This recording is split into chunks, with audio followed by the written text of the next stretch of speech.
सुखी होने का मंत्र। सुखी होने का मंत्र क्या है? सुखी तुम्हें कौन कर सकता है? बुद्ध ही तुम्हें सुखी कर सकता है। और बुद्ध भी करेगा, यह कहना भी गलत है। बुद्ध तो तुम्हें केवल समझा देगा। सुखी तो तुम्हें स्वयं ही होना पड़ेगा। बुद्ध कोई मंत्र नहीं देगा, कोई यंत्र तंत्र भी नहीं देगा। ये तो तुम बेकार की मूर्ताओं में पड़े हो। बुद्ध तो तुम्हें तुम्हारे दर्शन करा देगा और तुम सुखी हो जाओगे।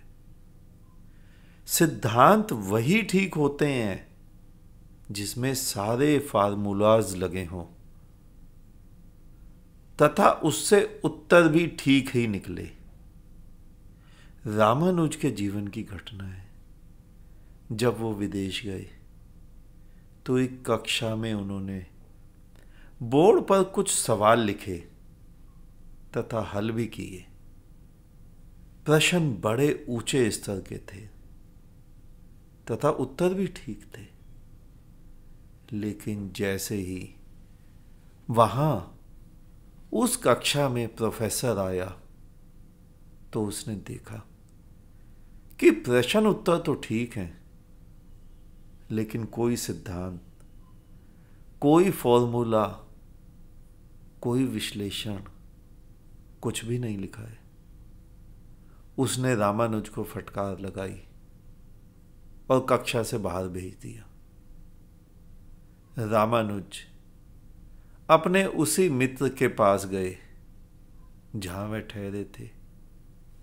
उसने सारी घटना उसको सुनाई। उसने सारी बात सुनी तथा समझाया, तुम्हें अपनी गणित की किसी भी थ्योरम को पूरा करने के लिए विस्तार से थीसिस लिखने की आवश्यकता है। तभी वो बात औरों को समझाई जा सकती है। तभी लोग उसे स्वीकारेंगे, तभी लोग उसका लाभ उठा सकेंगे। अगर तुम्हारा ही दिमाग सारी कैलकुलेशन को दिमाग में ही हल कर लेता है तो इससे दुनिया का तो कोई भी लाभ नहीं हो सकता है। अगर तुम पूरी थीसिस लिख सको तभी वो किताब बन सकेगी, अन्यथा नहीं। रामानुज समझ गए और रामानुज ने उसी प्रकार थीसिस लिखे। अब आओ तुम्हारे शास्त्रों पर। तुम्हारे शास्त्र जिसने लिखे, जरा ध्यान से देखो। उन्हें तुम पढ़ रहे हो। तुम्हारे सामने ही करोड़ों लोग पढ़ रहे हैं। प्रकाशन हो रहा है, उस पर कथाएं हो रही हैं,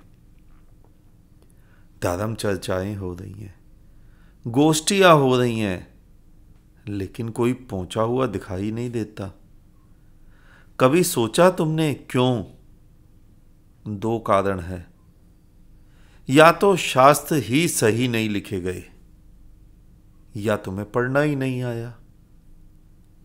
और इस बात को भी कौन प्रमाणित करेगा कि जिसने शास्त्र लिखे वो उस परमात्मा को उपलब्ध हुआ भी था या नहीं?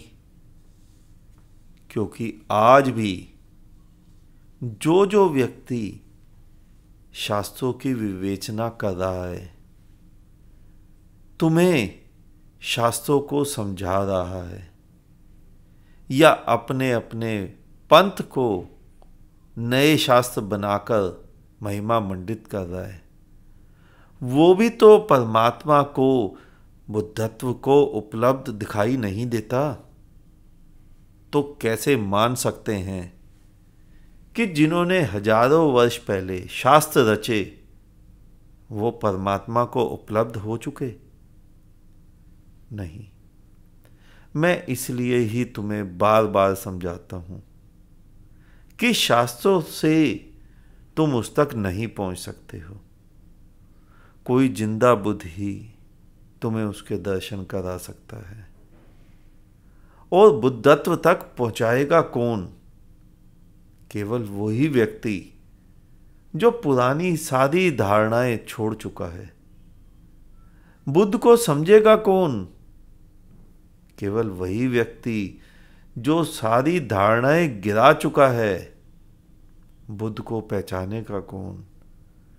जो पुरानी धारणाओं को मिटाकर उस बुद्ध को देख पाएगा। वरना तो तुम्हें बुद्ध कभी भी नजर नहीं आएगा। और परमात्मा को पहचानेगा कौन? कैसे कोई जानेगा कि परमात्मा कैसा है? उसका आचरण, आचार विचार कैसा है?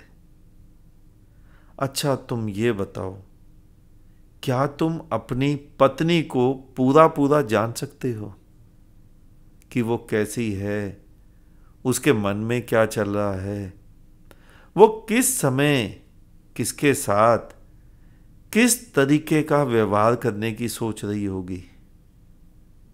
उत्तर मिलेगा यकीनन नहीं, क्योंकि उसे पूरा पूरा जानने के लिए तो तुम्हें उसी में ही ढलना पड़ेगा। तुम होकर तो उसे पूरा नहीं जान सकते। उसी प्रकार जब तुम्हें परमात्मा को जानना है तो तुम्हें पूरा पूरा परमात्मा होना पड़ेगा।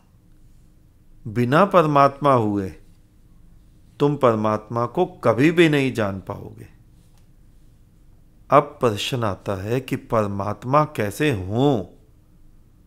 क्योंकि तुमने तो शास्त्रों की अधूरी अधूरी पंक्तियां ही पढ़ी हैं कि तुम बूंद हो, वो सागर है, तुम अंश हो, वो अंशी है, तुम भक्त हो, वो भगवान है। और बूंद सागर को कैसे जान सकती है? अंश अंशी को कैसे जान सकता है? और भक्त और भगवान की दूरी किस प्रकार मिट सकती है? मैंने एक लेक्चर में तुमसे पहले भी एक प्रश्न पूछा था कि अगर तुम एक बूंद जल को संभाल कर रखना चाहो, उसे हमेशा के लिए रखना चाहो कि वो बूंद, वो जल बचा रहे। बहुतों ने उत्तर दिया, कहता है एयर टाइट कंटेनर में रख दो। कोई कहता है जमा दो बर्फ की भांति। भिन्न भिन्न पुस्तकों को पढ़े लोगों ने भिन्न भिन्न उत्तर दिए। लेकिन अगर किसी बुद्ध से पूछोगे तो वही सही उत्तर दे सकेगा इसका कि उस बूंद को सागर में डाल दो, वो हमेशा ही जीवित रहेगी। अब तुम कहोगे कि वो तो मिट गई। हाँ, वो मिट गई, अब वो सागर हो गई। और सागर तो हमेशा ही है, अनंत अनंत काल तक। पृथ्वी के भीतर भी, हजारों अन्य ग्रहों पर भी। तो शास्त्रों का जो निचोड़ है वो तुम कैसे समझोगे? अगर समझ सकते तो समझ ही ना गए होते। अगर उन्हीं शास्त्रों पर कथाएं करके तुम्हें कोई समझा सकता तो समझा ना दिया होता। तुम्हारे कथा करने वाले महात्मा घर से रटकर आते हैं और तुम्हें तुम्हारे सामने उगल देते हैं, लेकिन इससे कुछ भी तो नहीं हुआ आज तक। ना तो वो जान सके जो रटकर आते हैं और ना ही तुम जान सके। सभी भविष्य के सपनों में जी रहे हैं। बैकुंठ के सपने, गोलोक के सपने, विमान के सपने, मुक्ति, मोक्ष, निर्वाण, यही तो देख रहे हैं। जरा ध्यान से देखो, तुम्हारे और संसारी में कुछ भी अंतर है क्या? मेरे देखे तुम्हारे तथाकथित धार्मिक व्यक्ति से तो तुम्हारा संसारी व्यक्ति ज़्यादा सुखी है, क्योंकि संसारी को तो केवल इस जीवन का उपद्रव है। वो भी 10-20 वर्ष में शांत हो जाता है। जैसे एक व्यक्ति व्यापार करता है, सोचता है गाड़ी हो, कोठी हो, दुकान हो, मकान तो 2-3 फैक्ट्रियां हो ही जाती हैं। हर बच्चे के लिए अलग दुकान, अलग गाड़ी, अलग मकान। आखिर 10-20 वर्ष की मेहनत के बाद तकरीबन हर व्यक्ति 50-100 करोड़ इकट्ठा कर ही लेता है। कुछ भी तो मुश्किल नहीं है इसमें। सभी करोड़ों इकट्ठे कर ही लेते हैं। अब आओ दूसरी तरफ देखो, अपने धार्मिक को। फिर कोई फर्क नहीं पड़ता कि वो धार्मिक हिंदू, मुस्लिम, सिख, ईसाई, बौद्ध, जैन या कोई भी धर्म का व्यक्ति, उसका जीवन देखो।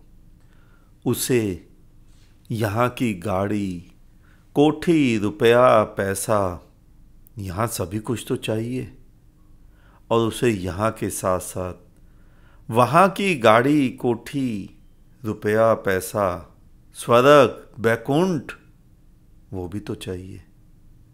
दोनों नाव में पैर रखकर सवारी करता है तुम्हारा धार्मिक व्यक्ति, और इसी कारण वो दुखी रहता है। ना तो उसके यहाँ के स्वप्न कभी पूरे होते हैं, और ना ही वहाँ के। यहाँ के स्वप्न तो स्वप्न रहते हैं, और वहाँ के स्वप्न भी स्वप्न ही रहते हैं।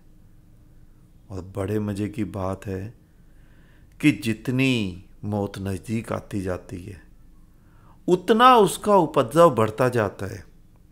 वो सोचता है बुढ़ापा आ गया, अब ज़्यादा उपाय, जल्दी जल्दी उपाय करने हैं। नाम जप बढ़ता जाता है, तीर्थों का भ्रमण बढ़ता जाता है, गीता कुरान का रटना बढ़ता जाता है, साधना, सिद्धि, हवन, यजन, सभी कुछ बढ़ता जाता है। ध्यान से देखना, जीवन क्या है जरा गौर करो। बच्चा पैदा हुआ, घुटनों के बल चला, खड़ा हुआ, खेला कूदा, रुपए की दौड़ में दौड़ा, रुपया पैसा कमा लिया। अब तो रुकना चाहिए था, अब तो उस रुपए पैसे का भोग करना चाहिए था, उसका आनंद लेना चाहिए था, उस जीवन को जीना चाहिए था। और यहाँ वर्तल पूरा हो जाता है विश्राम में। जब पैदा हुआ तब भी विश्राम में था, आज भागदौड़ समाप्त हो गई, अब भी विश्राम है। यही जीवन है, यही आनंद है।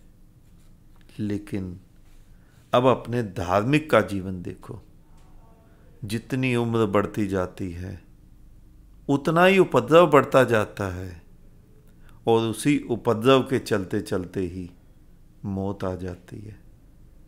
उपद्रव में मौत आती है तो अगला जीवन बिगड़ना निश्चित है, उपद्रव होना निश्चित है। लेकिन बुद्ध तो तुम्हें सुखी होने की विद्या सिखाते हैं। मैं तुम्हें ध्यान सिखाता हूँ।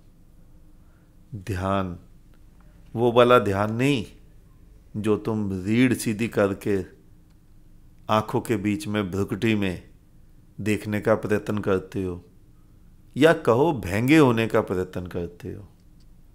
सहज योग, कुंडलिनी जागरण जैसी मूर्खताएं करते हो, वो ध्यान नहीं। तुम्हारा स्वयं का ध्यान, कि तुम स्वयं का ध्यान करो, स्वयं को पहचान लो। मैं तुम्हें स्वयं में रहना सिखाता हूँ, वर्तमान में रहना सिखाता हूँ। तुम्हारे धर्म गुरुओं ने तुम्हें आज तक यही सिखाया है कि जीवन दुख है। पंक्ति है ना तुम्हारी, दुखालयम अशाश्वतम, वही तुमने सीखी है, वही तुम्हारे धर्म गुरुओं ने सिखाई है। शास्त्र पढ़ेंगे, शास्त्रों का रट्टा लगाएंगे तो वही तो समझेंगे जो लिखा है। अपना बोध तो लगा ही नहीं सकते। वही तुम्हें वो सिखाए जा रहे हैं। तुम भी आज तक यही सीख पाए हो, दुखाल्यम अशाश्वतम। और इसी कारण तुम सारे उपाय करते जाते हो कि तुम पुनः इस जीवन में कभी भी ना आओ। और इसी पर तुम्हारा पूरा पूरा धर्म खड़ा है।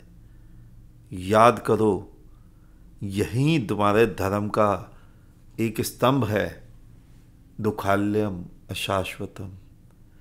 पहले किसी ने पंक्ति लिखी, बाद में शंकर आया, उसने भी इसी के ऊपर अपना कीली गाड़ दी। दुखाल्यम अशाश्वतम पुनरपि जननम पुनरपि मरणम पुनरपि जननी जठरे शयनम। कि इस संसार में दुख ही दुख है। जन्म का दुख, मृत्यु का दुख, जीवन दुख। ऐसे ऐसे काम करो कि दोबारा जीवन में ना आना पड़े। पूरा धर्म तुम्हारा इसी पर खड़ा है। धर्म की इमारत, उसकी नींव इसी पर खड़ी है। लेकिन मैं तो तुम्हें कुछ और ही पाठ पढ़ाता हूं। मैं तो कहता हूं ये मूढ़ता की बातें हैं। मैं तो कहता हूं ये जीवन दुखाल्यम नहीं है। ये जीवन तो सुख है, आनंद घन है। लेकिन तुम्हें जीवन जीना ही नहीं आया, इसलिए तुम दुखी हो। मैं तुम्हें यहीं सुखी रहना सिखाता हूं, बिना मंत्र तंत्र के, बिना उपाय के, बिना साधना सिद्धि के, बिना किसी भी प्रकार की मूढ़ता के। मूढ़ताओं से अगर कुछ हो पाता, कुछ पा सकते, कुछ पा ही ना लिया होता। लेकिन तुम तो दुखी के दुखी, यहां भी दुखी रहे। और बिल्कुल पक्का है कि तुम यहां के बाद जहां जाओगे वो भी दुखी रहोगे। क्योंकि नीम की बीज से आम का पेड़ तो नहीं लगेगा। पूरा जीवन तुम्हारा दुखी रहा, कष्टों में रहा। ये उपाय जो करना है, जो तुम उपाय किए जा रहे हो, यही बताते हैं कि तुम दुखी हो। तुम सुखी होने के प्रयत्न किए जा रहे हो। तो दुख से दुख का ही तो वृक्ष लगेगा। दुख से सुख का वृक्ष कैसे लगाओगे तुम? तुम्हारे दुखी होने का यही कारण है कि तुम वर्तमान में नहीं हो। तुमने अपना सुख भविष्य में उपायों के बाद स्वर्ग में, बैकुंठ में, गोलोक में, जन्नत में रख दिया है। और तुम यहां पर दुखों को दूर करने के उपाय किए जा रहे हो। लेकिन बुद्ध तो कहते हैं कि दुख से मुक्ति की अवस्था है। जहां दुख ना हो, ऐसी भी अवस्था एक है, यानी सुख हो, आनंद हो, और वो तुम्हारे साथ हो।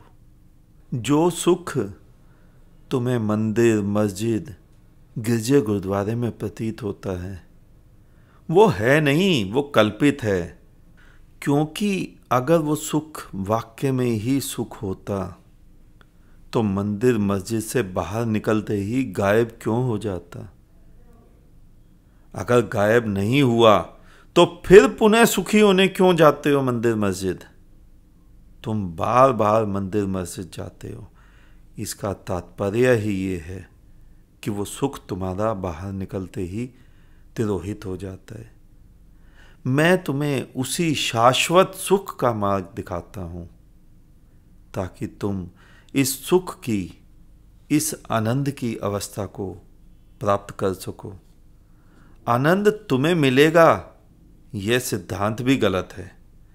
तुम आनंद की अवस्था को प्राप्त हो जाओगे, यानी तुम आनंद ही हो जाओगे, यही सिद्धांत ठीक है। और जब तुम इसी जीवन में आनंद हो जाओगे तो तुम कभी भी मानोगे इस बात को कि दुखाल्यम अशाश्वतम? कभी तुम कहोगे कि हम इस आवागमन के चक्र से मुक्त होना चाहेंगे? नहीं। फिर तो तुम परमात्मा से विनती करोगे कि हे ईश्वर, हे परमात्मा, हे खुदा, तूने कितना सुंदर जीवन दिया, हमने खूब जिया, दिल खोल कर जिया, भर भर घूंट पिए, और अगर हमें इस जीवन के योग्य समझो तो बार बार हमें यह जीवन देना। इस जीवन के लिए तेरा कोटि कोटि धन्यवाद। हमने आरंभ किया था कि मैथ के फार्मूला, थ्योरम पूरी पूरी होनी चाहिए, तभी उसका लाभ लोगों को मिलता है। वो फार्मूला, सुखी होने का फार्मूला, तुम्हें बुद्ध ही समझा सकता है। वो तुम्हें तुम्हारी किताबों से मिलता तो मिल ही गया होता। तुम सुखी हो ही गए होते, लेकिन हुए तो नहीं, दिखते तो नहीं। अभी भी दुख निवारण समारोह में तुम भागे जा रहे हो, किसी मूढ़ महात्मा निखिलेशानंद के पीछे, दिनेशानंद जैसे के पीछे तंत्र मंत्र करे जा रहे हो कि वो तुम्हें सुखी करेगा। वो खुद ही दुखी है, वो तुम्हारे टुकड़ों पर पल रहा है, तुमसे 2-2 रुपए की आशाएं कर रहा है। वो तुम्हें सुखी करेगा? तुम सोचो, तुम करे क्या जा रहे हो? तुम अभी भी, तुम्हारे पास समय है। बुद्धों का संग करो और अपने स्वयं के बोध का दीपक जलाओ, ताकि जितना भी समय जीवन का बचा है उसे जी लो, डूब लो मस्ती में, उस परमात्मा द्वारा दिए गए जीवन को आनंद से जी लो। परमात्मा, खुदा, क्या तुम्हें दुखी करने के लिए पैदा करेगा? कैसी मूर्ताएं पाली हैं तुमने। परमात्मा ने तो तुम्हें सुंदर जीवन दिया, तुम्ही ने उसे दुख स्वरूप बना लिया, केवल कल्पनाओं के द्वारा। केवल अपने सुख को यह मान लिया कि यह सुख दूर है। तुम्हें किसी ने लंच भरकर, टिफिन भरकर खाना भेजा, और दूसरा व्यक्ति आया, उसने बोला यह खाना खाने का नहीं है, खाना तो स्वर्ग में मिलेगा, देसी घी के मालपुए मिलेंगे। तुम्हें जो खाना मिला था वो तुमने खाया नहीं, वो पड़ा पड़ा सड़ गया और तुम पूरा जीवन भूखे रह गए, कल्पनाओं में कि स्वर्ग में जाके तुम्हारा पेट भरेगा, बैकुंठ में भरेगा, गोलोक में भरेगा। किसकी गलती? तुम्हारी गलती, और एक गलती उनकी जिसने तुम्हें ये भरमाया कि ये खाना खाने योग्य नहीं है। खाने योग्य खाना तो बैकुंठ में मिलेगा, स्वर्ग में मिलेगा। उसने अपना स्वार्थ सिद्ध किया, तुम्हें मूढ़ बना दिया और तुम बन गए। आज इतना ही, शेष किसी और दिन। अंत में तुम्हारे भीतर बैठे परमात्मा को मेरा नमन। तुम सभी जागो, जागते रहो।